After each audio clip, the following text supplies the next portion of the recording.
నీకో తోడు కావాలా, నీకో నీడ కావాలా, ఇంకా ప్లేటర్ మీద ప్రేమ ఉందా? గోవిందా గోవిందా, ఆ దేవుడి పేరు పెట్టుకున్నందుకైనా మనిషిలా బ్రతుకు. నా మనసులో ఏమీ ఖాళీ లేదని నీకు ఇదివరకే చెప్పాను. Please try somewhere. నువ్వు ఆ ప్లేటర్ని ఎలా పెళ్లి చేసుకుంటావు? వాడు బాబు అంతకుడు. ఒక అంతకుడు ఇంటికి నువ్వు కోడలుగా ఎలా వెళ్తావు? అందుకోసం ఈ గోవింద్ తోటి గోవిందా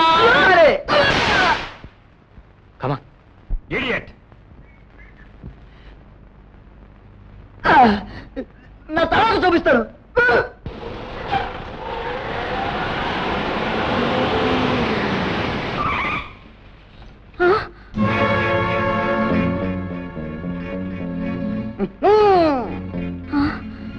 శోభ, నేను దిగుతాను, నువ్వు డ్రైవ్ చేసుకుని ముందుకెళ్ళి. అమ్మో, నువ్వేం భయపడుతున్నా మాట. Come on, carry on, come to the seat.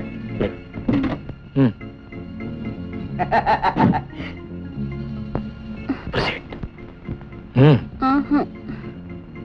Proceed అయితే ప్రొసీడ్. Carry on.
ఏనండి సార్, మన కమిషనర్ గారి కేసు వాళ్ళ అబ్బాయి శ్రీకాంత్ కప్ప చెప్పడం అంత మంచిది కాదని ఎందుకు అంటున్నానంటే, మన దేశంలో ఉన్న మగవాళ్ళందరికీ ఆదర్శ పురుషుడు ఎవరండి? శ్రీరామచంద్రుడు.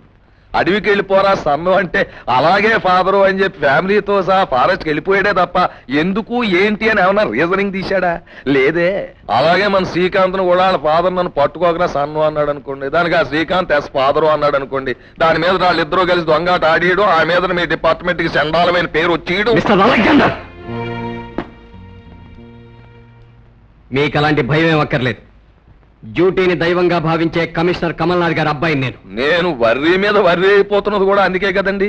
ఇప్పుడు ఆయన నేరం చేసినంత మాత్రాన ఈయనకి ఫాదర్ కాకపోడు. మిస్టర్ అలెగ్జాండర్, అలాంటి సందేహం మీరేం పెట్టుకోక్కర్లేదు. ఎస్ సార్, హత్య జరిగిన ప్రదేశానికి మొట్టమొదటిసారిగా వెళ్ళింది నేను. అక్కడ కమిషనర్ గారి రిస్ట్ వాచి, ఐడెంటిటీ కార్డు ముందుగా చూసింది నేను. మా నాన్నగారు హత్య చేయలేదని తప్పించాలనుకుంటే ఆ ఆధారాలన్నీ దాచేసి ఆయన మీద ఏ నేరమో లేకుండా చేసుండేవాడిగా. Absolutely correct. మా డిపార్ట్మెంట్ అంతా గర్వంగా చెప్పుకునే మా శ్రీకాంత్ గురించి మీరేహీ సందేహపడక్కర్లేదు. అబ్బే, నేను కూడా మన దేశం తాలూకు డెవలప్మెంట్ దృష్టిలో పెట్టుకుని వర్రీ అయ్యానే గాని నిప్పు లాంటి మనిషి ఇతను నేనెందుకు డౌట్ చేస్తానండి? చూడండి, ఆయన దొరికిన సాక్ష్యాధారాలను బట్టి ప్రేమనాథ్ని మర్డర్ చేసింది మీ ఫాదరేనని నువ్వు గ్యారంటీగా నమ్ముతున్నట్టే కదూ? ఆధారాలొక్కటే ముఖ్యం అనుకుంటే అక్కడ ఆయన రిస్ట్ వాచ్తో పాటు మీరు కాల్చి పారేసిన సిగరెట్ పిక్ కూడా ఉంది. అయ్యయ్యో, అది ప్రేమనాథ్ మర్డర్ అయిపోయాడన్న వర్రీలో కాల్చిన సిగరెట్ అండి. అది మర్డర్ అయిన తర్వాత కాల్చిన సిగరెట్టే కానీ మర్డర్ ముందు కాల్చిన సిగరెట్ కాదండి. నేను వస్తానండి. చట్టాన్ని రక్షించవలసిన పోలీస్ కమిషనరే చట్టవిరుద్ధంగా ప్రవర్తించాడు. నిన్నటి వరకు అతను ఉన్నత పదవిలో ఉన్నాడు. ఆ పదవిని ఆసరాగా తీసుకుని అధికార దుర్వినియోగం చేసే అవకాశం ఉంది కనుక ముద్దాయికి జామీను నిరాకరించడమైనది.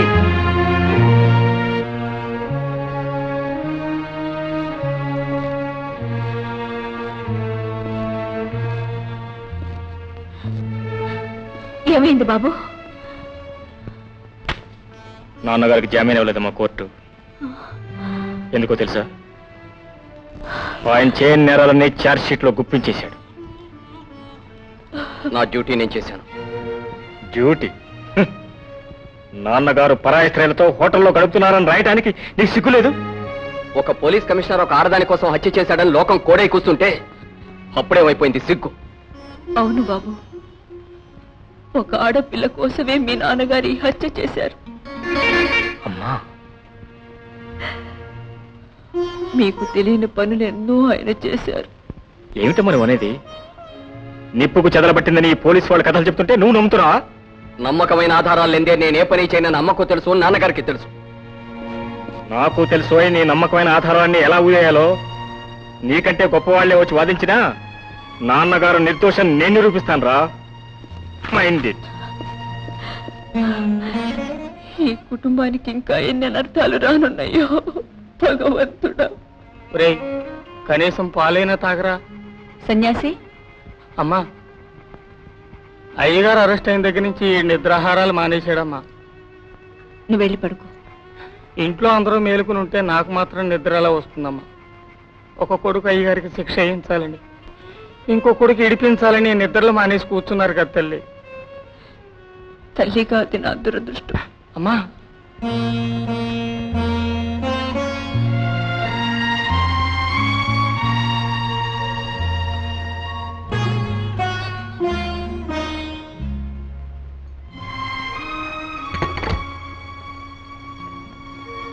అమ్మా,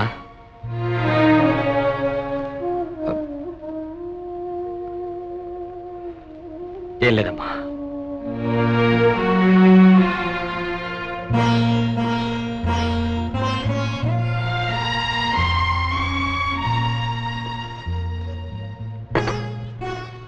అమ్మా,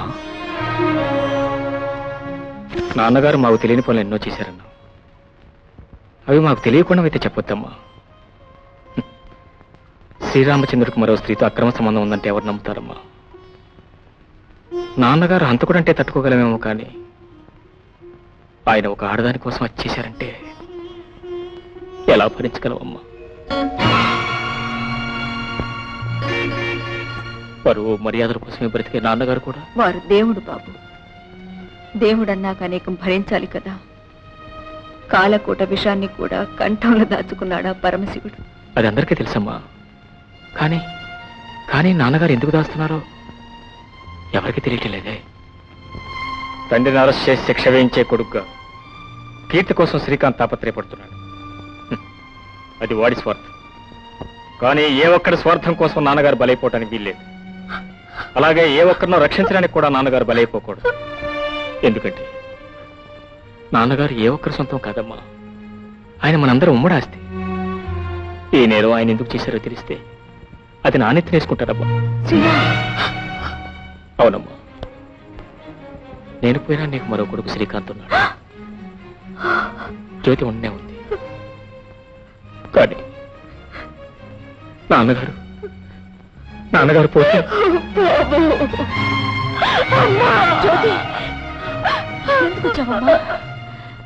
జ్యోతి, ఏ రహస్యానికి దాచుకోలేదమ్మా. చెడిపోయింది నేనేమైపోయినా పర్వాలేదు, కానీ నాన్నగారి మీద ఇలాంటి అమ్మవారిని భరించలేనమ్మా. తప్పదు అమ్మా. అవును తల్లి, నువ్వు బయటపడితే ఇప్పుడున్న అపవాదు పోతుంది. కానీ ఈ అపవాదు కన్న కూతురు పరువే ముఖ్యమమ్మా మాకు. అందుకే నా బొట్టు చెరిగిపోయినా ఈ గుట్టు బయటకు రాకూడదని నీ చేత బొట్టు కూడా వేయించుకున్నారమ్మా మీ నాన్నగారు. అయితే నాన్నగారిని రక్షించుకోవాలని నిజం చెప్తే నీ అన్నయ్యని శిక్షించిందని అవుతావమ్మా. అమ్మా, జరిగిన ఘోరానికి మీ నాన్నగారే తట్టుకోలేకపోయారే. మీ అన్నయ్యల ఉడుకు రక్తం ఎలా ఊరుకుంటుందమ్మా? ఆ అలెగ్జాండర్ని చంపేస్తారు, మీ అన్నయ్యలు కూడా హంతకులైపోతారు, ఈ కుటుంబం అంతా సర్వనాశనం అయిపోతుంది. అందుకే కళ్ళుండి గుడ్డి వాళ్ళు, కోళ్ళుండి మూగ వాళ్ళకి కావాల్సిందే తల్లి.